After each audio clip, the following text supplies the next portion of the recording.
Hello मेरे यार students, I hope so कि आप लोग सब बढ़िया होंगे। कुछ दिनों से वीडियोस नहीं आ रहा था क्योंकि कॉलेज में सेमेस्टर एग्जाम चल रहा था, साथ ही साथ कुछ प्रॉब्लम से विलेज जाना पड़ गया। तो आज के वीडियो में हम लोग जो बात करने वाले हैं वो ये है कि कैसे आप एग्जाम फेयर से डील करें।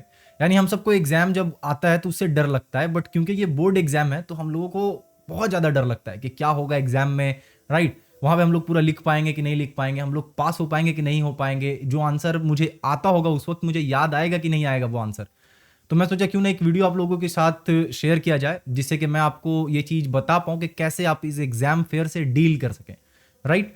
तो स्टार्ट करते हैं आज का वीडियो कि कैसे हम लोग एग्जाम फेयर से, यानी जो हमें डर लगा हुआ है एग्जाम के बारे में, उससे कैसे डील करें और पूरे कॉन्फिडेंस के साथ आराम से पूरा का पूरा आंसर स्क्रिप्ट हम लोग लिख पाएं जितना भी हमें आता है। तो स्टार्ट करते हैं वीडियो। तो फर्स्ट पॉइंट ये है कि आपको पहले से सारा कुछ अच्छे से प्लान आउट कर लेना है। कहने का मतलब ये है कि दो तरीके के बच्चे हो सकते हैं। कुछ ऐसे हो सकते हैं जिनको पूरा सिलेबस अच्छे से पढ़ाई हो चुका है, जिनको अच्छे से पता है, और कुछ बच्चे ऐसे होंगे जिनको पूरा अच्छे से तो नहीं पता है बट हाँ थोड़ा बहुत जानकारी है। अब देखिए, अगर आपको बिल्कुल कुछ भी नहीं पता है तो भी आप ये चीज को फॉलो करना जो भी मैं बताने वाला हूँ।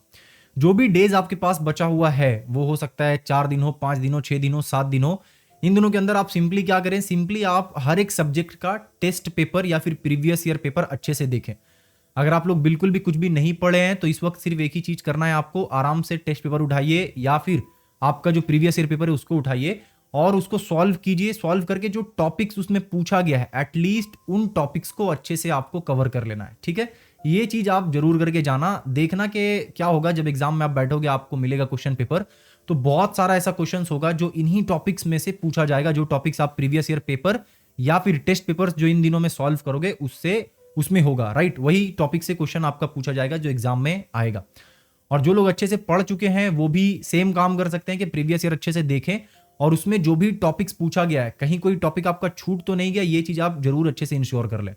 अब होगा क्या कि जब ये सब चीज आप अच्छे से कर लेंगे और एटलीस्ट पीवाईक्यू अच्छे से देख लेंगे तो आपके अंदर एक कॉन्फिडेंस आएगा कि हाँ मैं पेपर को कर दूंगा क्योंकि मैंने प्रीवियस ईयर पेपर अच्छे से देखा है और मुझे पता है कि पैटर्न क्या है, ठीक है। और एक चीज यहां पे ध्यान रखना जब आप प्लान आउट कर रहे हो सब चीज, तो कि आपको पता होना चाहिए कि पेपर का कौन सा पोर्शन मैं पहले करूंगा और कौन सा पोर्शन मैं बाद में करूंगा, ठीक है। जब भी पेपर आप लिखने जा रहे हो तो पहले उसी पोर्शन को आप करना जो पोर्शन आप अच्छे से तैयारी करके जा रहे हो। बाय द वे मैं कोशिश करूंगा एक वीडियो बनाऊं जिसके ऊपर मैं आपको ये बताऊं कि कैसे आपको आंसर स्क्रिप्ट लिखना है ताकि आपका 100 मार्क्स, जो फुल मार्क्स होता है, 90 मार्क्स का पेपर होता है, तो फुल मार्क्स आप वहां से उठा पाओ, ठीक है। इसके ऊपर मैं वीडियो बनाऊंगा।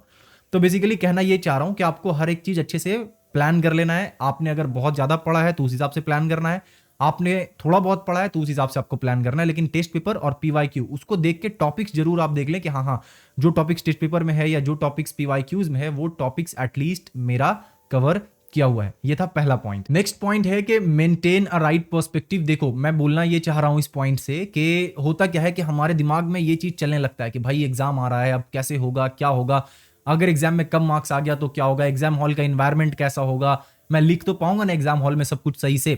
तो ये सब जब क्वेश्चन आपके दिमाग में आ रहा है तो आप अपने आप को ये बोलिए कि देखो भाई मुझसे पहले भी ऑलरेडी बहुत सारे बच्चे, बहुत सारे मतलब बहुत सारे बच्चों ने एग्जाम ऑलरेडी दे दिया है, राइट।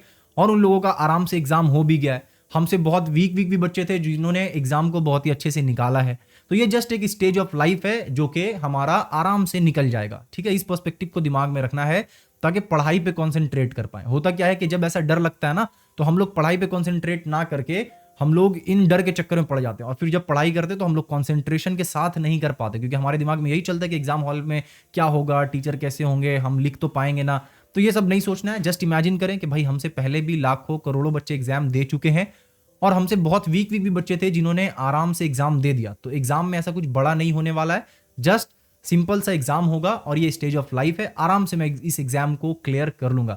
ये पर्सपेक्टिव आपको मेंटेन करके चलना है। देखोगे कि आपको मैक्सिमम जो एग्जाम फेयर है वो इसी चीज को अपने दिमाग में बैठा लेने से दूर हो जाएगा कि हमसे पहले भी बहुत सारे बच्चे दे चुके हैं और हमारे बाद भी बहुत सारे बच्चे एग्जाम देंगे, सबका अच्छा गया है पहले भी और मेरा भी आराम से अच्छा चला जाएगा। थर्ड पॉइंट स्पेसिफिकली उन बच्चों के लिए है जो पूरा साल वेस्ट कर चुके हैं और अभी ऐसा लग रहा है उनको कि अब तो हाल बहुत खराब है, कैसे पास होंगे। तो देखो मैंने पहले पॉइंट में आपको बताया कि पास होने के लिए आपको सिंपली अभी क्या करना है, अभी जो टाइम है उस वक्त आप प्रीवियस ईयर पेपर में जो टॉपिक्स है एटलीस्ट उन टॉपिक्स को अच्छे से पढ़ लें। और ये बात एक और समझिए, तीसरा पॉइंट ये है कि इट्स नॉट द एंड, यानी ये जो एग्जाम है ये आपके लाइफ का आखिरी एग्जाम नहीं है, इसके बाद भी आपको एग्जाम देना है और भी बहुत कुछ करना है। तो दिमाग में अगर यही चीज घुमाते रहोगे आप कि क्या होगा, क्योंकि मैंने तो कुछ पढ़ा नहीं है, अगर मैं एग्जाम दूंगा तो मैं फेल हो जाऊंगा और फिर ये होगा ये होगा ये होगा, आगे लाइफ में क्या होगा, बहुत कुछ सोचोगे आप। तो ये टाइम वो सब सोचने का नहीं है। आप पहले आराम से एग्जाम दे लो। एग्जाम देना, और जो मैं बोल रहा हूं बार बार के प्रीवियस ईयर में जो टॉपिक्स है एटलीस्ट उन टॉपिक्स को अच्छे से पढ़ कर जाना, तो देखना आराम से आप पास हो जाओगे। ठीक है, उसके बाद फिर और जो क्लासेस में एग्जाम होगा उस समय याद रखना कि इस पूरे ईयर में आपने क्या क्या गलती किया था, और जो गलती किया था वो गलती उस वक्त आप मत दोहराना। ठीक है, तो इट्स नॉट द एंड, ये जस्ट एक एग्जाम है जो आपको पास करना है। इसके बाद अभी बहुत सारा एग्जाम्स और भी आपको देना है। ओके, फोर्थ पॉइंट बहुत इंपॉर्टेंट है और ये है एग्जाम हॉल के इन्वायरमेंट के बारे में। हम लोग हमेशा दिमाग में देखो क्या चलता है, बचपन से हमें क्लास टेंथ में बोर्ड होगा, क्लास 10th में बोर्ड होगा, ये चीज बताया जाता है। ठीक है, अब इससे क्या होता है कि हम लोगों के दिमाग में एक फेयर, एक डर बैठ जाता है कि भाई बोर्ड का एग्जाम मतलब बहुत ही डिफिकल्ट होगा, बोर्ड का एग्जाम मतलब थोड़ा सा भी इधर उधर करेंगे तो हमारा पेपर फाड़ दिया जाएगा, छीन लिया जाएगा, ये सब डर हमारे दिमाग में बैठा हुआ रहता है। ठीक है, अब यहाँ पे एक बात समझिए, आप एग्जाम हॉल में कुछ भी डिफरेंट नहीं है। आप ऑलरेडी 10 साल से एग्जाम देते हुए आ रहे हो। डिफरेंट सिर्फ ये रहेगा कि आपको एक नए लोकेशन पे जाना है जहां पे आप पहले गए नहीं हो, राइट, जो भी आपका सेंटर पड़ेगा।